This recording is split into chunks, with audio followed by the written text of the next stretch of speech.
معروف صحافی اور اینکر پرسن جاوید چودھری لکھتے ہیں کہ جنرل قمر جاوید باجوہ نے 29 نومبر 2016 کو آرمی چیف کا عہدہ سنبھالا۔ اس وقت لیفٹیننٹ جنرل رضوان اختر DGI تھے۔ انہیں اس عہدے پر ابھی 2 سال ہوئے تھے۔ یہ 7 نومبر 2014 کو جنرل زیر اسلام کے بعد DG بنے تھے۔ ان کی تقرری وزیر اعظم میاں نواز شریف نے کی تھی، لیکن وزیر اعظم پاناما اور ڈان لیکس کی وجہ سے ان سے ناخوش تھے۔ چنانچہ انہوں نے جنرل باجوہ سے پہلی ملاقات میں جنرل رضوان اختر کی جگہ جنرل نوید مختار کو DGI لگانے کی فرمائش کی۔ لیفٹیننٹ جنرل نوید مختار نواز شریف کے رشتہ دار تھے۔ یہ مریم نواز کے سمدئی چودھری منیر کے بھانجے ہیں اور ان کے والد محمد مختار بھی فوج میں بریگیڈیئر تھے۔ جنرل باجوہ نے نواز شریف کی سفارش مان لی۔ انہوں نے جنرل رضوان اختر کو NDU بھجوا دیا اور وزیر اعظم نے لیفٹیننٹ جنرل نوید مختار کو DGI تعینات کر دیا۔ تاہم آرمی چیف نے میجر جنرل فیض حمید کو DGC مقرر کر دیا۔ DGC آرمی چیف اور DGI کے بعد اسٹیبلشمنٹ میں تیسرا اہم عہدہ ہوتا ہے۔ جنرل فیض حمید کے سسر بریگیڈیئر ریٹائرڈ محمد فاروق جنرل باجوہ کے سسر میجر جنرل ریٹائرڈ اعجاز امجد کے دوست تھے۔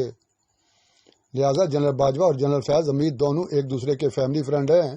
ہم آج جنرل فیض حمید سے لاکھ اختلاحات کریں، لیکن ان میں ایک کمال کی خوبی یہ ہے کہ یہ ڈیلیوری ایکسپرٹ ہیں۔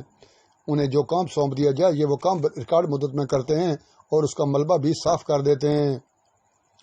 اسٹیبلشمنٹ میں سیاستدانوں اور سیاسی پارٹیوں سے صرف DGI اور DGC رابطہ کرتے ہیں۔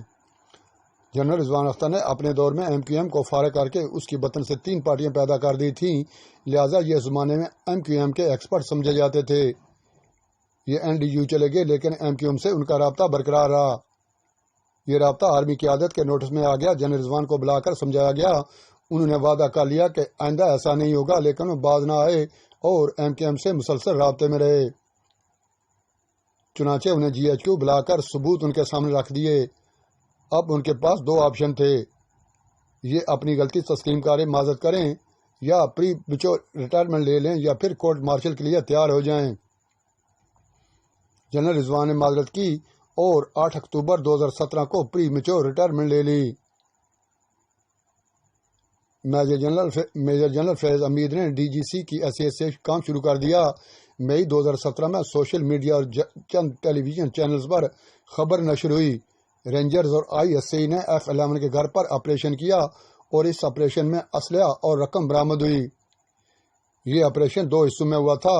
رینجرز پہلے آپریشن کے دوران غلطی سے نون لیگ کے ایک اقلیتی رکن اسمبلی کے گھر گھس گئی تھی۔ بعد ازاں پتہ چلا کہ یہ غلط مقام پر آ گئے۔ یہ 2017 کا زمانہ تھا اور شریف فیملی زیر اعتاب تھی، لہذا اقلیتی رکن اسمبلی کے گھر آپریشن کو اسی مہم کا حصہ سمجھا گیا۔ بہرحال قصہ مختصر، رینجر دوسرے آپریشن میں ٹاپ سٹی کے مالک کنور میز کے گھر پہنچ گئی۔ اس کی فیملی کے ساتھ بدتمیزی کی، زیورات، رقم اور کاغذات اکٹھے کیے اور موئز کو ساتھ لے گئے۔ کنور میز کئی دن جنرل فیض کی حراست میں رہا۔ کنور کے وکلاء نے سپریم کورٹ کے دروازے پر دستک دے دی۔ یہ لوگ میڈیا کے پاس بھی گئے۔ وہ جسٹس ثاقب نثار کا دور تھا اور ثاقب نثار جنرل فیض حمید کے سہولت کار اور معاون تھے۔ قصہ مزید مختصر، آرمی چیف نے جنرل نوید مختار اور جنرل فیض حمید کو GHQ بلایا اور ان سے ٹاپ سٹی کے بارے میں پوچھا۔ جنرل فیض حمید کا جواب تھا، کنور معیز MQM کا سلیپر سیل چلا رہا تھا اور ہم نے اسے گرفتار کر لیا۔ اس کے گھر سے اسلحہ بھی برآمد ہوا۔ جنرل فیض حمید سے پوچھا گیا، کیا آپ نے آپریشن سے پہلے باقاعدہ اجازت لی؟ جنرل فیض کا جواب تھا، میں نے DGU کی نوٹس میں یہ بات لائی تھی۔ جنرل نوید مختار نے بھی اس کی تصدیق کر دی۔ یوں یہ معاملہ ختم ہو گیا۔ فوج روزانہ چھوٹے بڑے 2500 تقریباً آپریشن کرتی ہے۔ فوجی قیادت تمام آپریشن کی ڈیٹیل سے واقف نہیں ہوتی اور یہ ممکن ہی نہیں۔ بعد ازاں جسٹس ثاقب نثار نے یہ کیس چیمبر میں سن لیا اور نمٹا دیا، مگر کنور معیز کے ساتھ کیونکہ زیادتی ہوئی تھی لہذا یہ وقت بدلنے کا انتظار کرتا رہا۔ معاملہ دراصل زمین کا تھا۔ جنرل فیض حمید کا بھائی سردار نجف پٹواری تھا اور یہ زمینوں کا کاروبار کرتا تھا۔ ٹاپ سٹی اسلام آباد ایئرپورٹ کے قریب واقع ہے۔ اس میں زاہدہ جاوید نام کی ایک خاتون کو سینکڑوں کنال اراضی تھی اور اس کے خامد کے ساتھ مل کر اس نے یہ ہاؤسنگ اسکیم بنائی تھی اور بقول اس کے کنور میز ان کا ڈرائیور تھا۔ اس نے ان کے اعتبار کو ناجائز فائدہ اٹھا کر اسکیم پر قبضہ کر لیا۔ اس کا خامد یہ صدمہ برداشت نہ کر سکا اور چل بسا۔ وہ اسکیم اور زمین کی واپسی کے لیے مختلف بااثر لوگوں کے پاس جاتی رہی۔ اسی سلسلے میں اس نے جنرل فیض حمید کے بھائی سردار نجف سے بھی رابطہ کیا اور یوں دونوں بھائیوں نے موقع کا فائدہ اٹھانے کا فیصلہ کر لیا۔ کنور معیز اردو سپیکنگ ہے اور اس کا تعلق کراچی سے ہے، لہذا اسے MQM کا سلیپر سیل قرار دے کر اسے گھر پر چھاپا مارا گیا اور گرفتار کر لیا گیا اور اس کے گھر سے 400 تولے سونا، ہیرے، قیمتی گڑیاں، رقم کھا گئے اور اس سے زمینیں بھی ہتھیا لیں۔ قصہ مختصر، عمران خان جنرل فیض حمید اور جسٹس ثاقب نثار کی مدد سے وزیر اعظم بن گئے اور جنرل فیض سیاہ و سفید کے مالک ہو گئے۔ جنرل عاصم منیر DGI بن گئے، لیکن عمران خان بات جنرل فیض کی مانتے تھے۔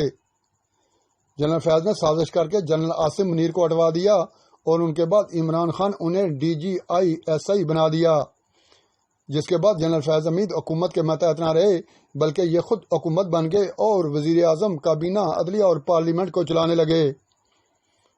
انہیں پارلیمنٹ چلانے کی ذمہ داری اپنے ایک پرانے دوست اور ساتھی کرنل ٹیل لیاقت کو سونپ دی تھی۔